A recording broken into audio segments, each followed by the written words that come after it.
নবী আল্লাহর সাথে কথা বলবার জন্য তুর পাহাড়ে যাচ্ছেন। তুর পাহাড়ে যে আল্লাহর সাথে কথা বলার জন্য যাচ্ছেন, মনে মনে চিন্তা করে আমি যে তুর পাহাড়ে আল্লাহর সাথে কথা বলতে আসলাম তো নিজের ইচ্ছায়, কিন্তু যাওন তো আল্লাহর ইচ্ছায়। এখন আল্লাহ আমাকে কয়দিনের জন্য আটকায়া রাখে আল্লাহই ভালো জানে।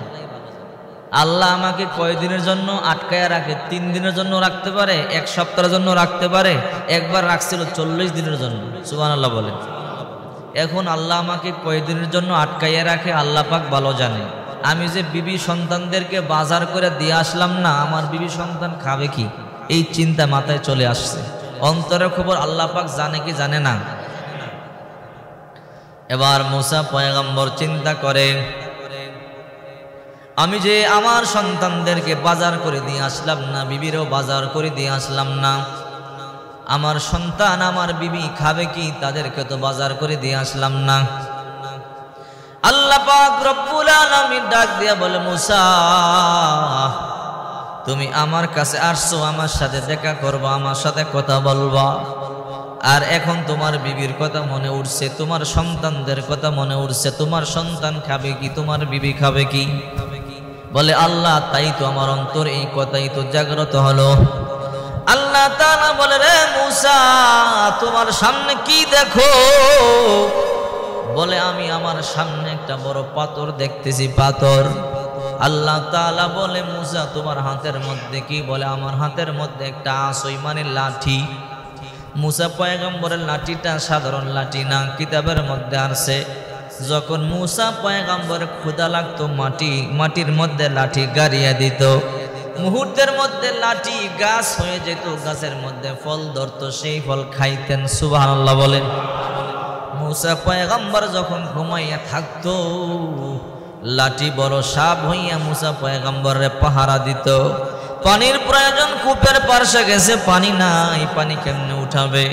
মুসা পয়গম্বর লাঠির আগার মধ্যে বালতি বাঁধিয়া যখন বালতি কূপের মধ্যে ছাড়ছে, পানি যত দূরে হয় লাফ দিয়া পানি উপরে উঠা যাইত।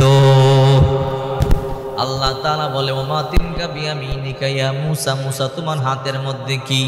ক্বালা হিয়া আসাই, আমার হাতের মধ্যে আমার লাঠি। রে মুসার সামনে কি? বলে পাথর। এই পাথরের মধ্যে একটা তুমি বাড়ি মারো তোমার হাতের লাঠি দিয়া। মুসা পয়গম্বর হাতের লাঠি দিয়ে পাথরের মধ্যে একটা আঘাত করলেন। আঘাত করার সাথে সাথে পাথরটা ভেঙে 2 টুকরা হয়ে গেল। ভিতরে আরেকটা সাদা সুন্দর পাথর দেখা যায়। আল্লাহ বলে, মুসা ভাঙছো? বলে হ্যাঁ ভাঙলাম। ভিতরে কি দেখতে পাও? আরেকটা পাথর। আল্লাহ তাআলা বলে, মুসা ওই পাথরটার মধ্যে একটা বাড়ি মারো। মুসা পয়গম্বর দ্বিতীয় পাথরের মধ্যে একটা বাড়ি মারলেন। দ্বিতীয় পাথরটা ভাঙবার পরে আবার ভিতরে আরেকটা সাদা পাথর বের হয়ে গেল। আল্লাহ তাআলা বলে, মুসা রে ভাঙছো? বলে হ্যাঁ। ভিতরে কি? সাদা আরেকটা পাথর, তৃতীয় পাথর। আল্লাহ তাআলা বলে, রে মুসা তৃতীয় নাম্বার পাথরটার মধ্যে আবার একটা বাড়ি মারো। মুসা পয়গম্বর তৃতীয় নাম্বার পাথরের মধ্যে একটা বাড়ি মারলেন। বাড়ি মারবার সাথে সাথে পাথরটা ভেঙে গেল। ভাঙবার পরে ভিতরে দেখা যায় ছোট্ট একটা ঘর দেখা যায়। আর এই ছোট্ট ঘরের মধ্যে কেউ নাই, একটা পিপিলিকা মাওলা পাকের জিকির করে। সুবহানাল্লাহ। মুসা পয়গম্বর দৃশ্য দেখে আশ্চর্য হয়ে গেল। ও মালিক, একটা ছোট্ট পিপিলিকা সাজদায় পড়ে তোমার পবিত্রতা বর্ণনা করে। আল্লাহ এত সুন্দর কারিগর, তুমি কত সুন্দর করে সৃষ্টি করেছো। আল্লাহ তাআলা বলে, মুসা এখানে শেষ নয়, ওই পিপিলিকার মুখের সামনে তোমার কানটা নাও। রে মুসা দেখবা পিঁপড়া কি বলে, তুমি তাও শুনতে পাইবা। মুসা পয়গম্বর তার কানটা পিঁপড়ার মুখের সামনে নিল। মুখের সামনে নেওয়ার পরে মুসা পয়গম্বর শুনতে পায় পিঁপড়া বলে, সুবহানা মান সামিয়া কালামি, সুবহানা মান সামিয়া কালামি, সুবহানা মান রানি,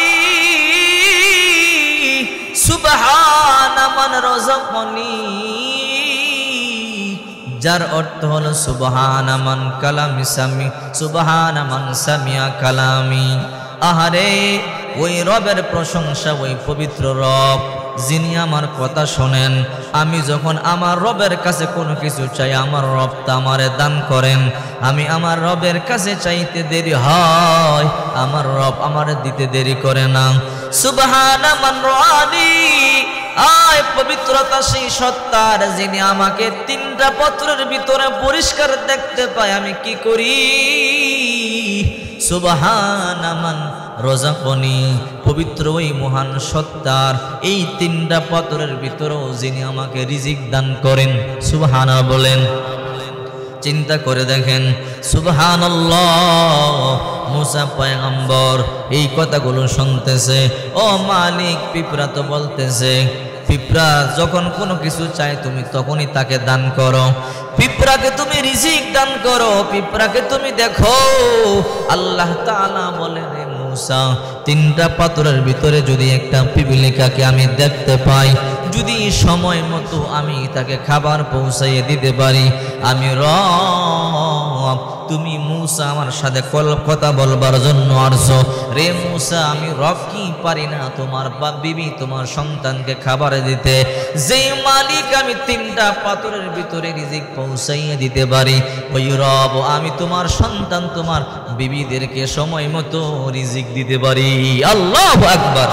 আল্লাহ আল্লাহ। এই যে শিরি নিস্তুনাম, শিরে শক্কর মি কুনাদ জানম तमाम या इलाही, मुझसे मुझको दूर कर, ताकि देखो मुझ में तुझको एक नजर जन्नत दो।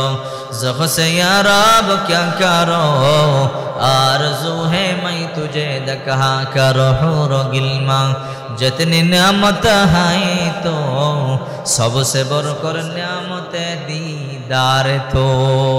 चिंता करे देखें, আল্লাহ তাআলা রিজিকের মালিক। তিনটা পাথরের ভিতরে যদি আল্লাহ তাআলা রিজিক দিতে পারে, আপনাকে আমাকেও আল্লাহ রিজিক দিতে পারে, ঠিক কিনা বলেন? এই জন্য বিশ্বনবী মুহাম্মদ সাল্লাল্লাহু আলাইহি ওয়াসাল্লাম বলেন, মান আমিলা সালিহাম মিন যাকারিন আও উনসা ওয়া হুয়া মুমিন। আল্লাহ তাআলা বলেন, ওয়ালানুহিয়ান্নাহু হায়াতান তাইয়্যিবা। যেই সমস্ত নারী আর পুরুষ নেক আমল করবে, আমি আল্লাহ সুন্দর জীবন দান করব, পবিত্র জীবন দান করব। আর ওয়ালানাজজিয়ান্নাহুম আজরাহুম বিআহসানি মা কানু ইয়ামালুন, আমি আল্লাহ তাআলা পুরস্কৃত করব, জান্নাতের মেহমান বানাবো। আল্লাহর হাবিব বলেন,